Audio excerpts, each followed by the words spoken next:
Drugs put 2 Cincinnati police officers in the hospital.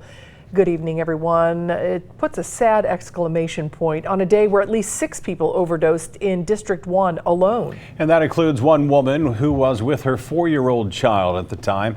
Local 12's Angela Ingram has been working the story for us. She's outside UC Medical Center tonight with the very latest. Angela?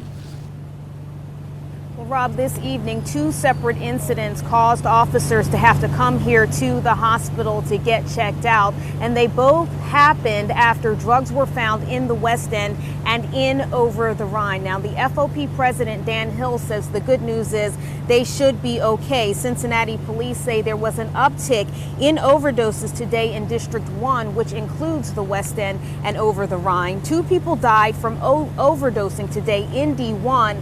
Around 5 tonight, officers made a traffic stop at Linn and Liberty, and they found what they believed to be heroin.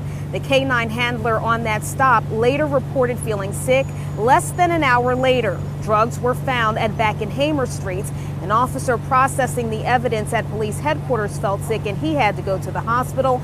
The FOP president calls it a crisis that is now hurting innocent people.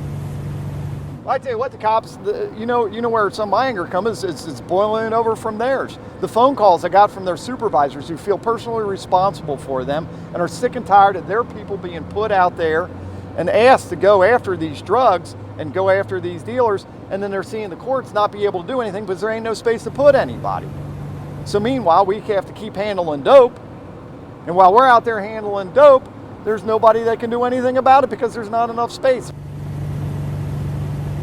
And Hils is telling us that both of those officers will go home tonight from the hospital, but at this point, he does not know when they will return to work. He says the dog that was with the K9 handler was checked out by a vet. Reporting live tonight from UC Medical Center, Angela Ingram, Local 12 News. Rob, back to you.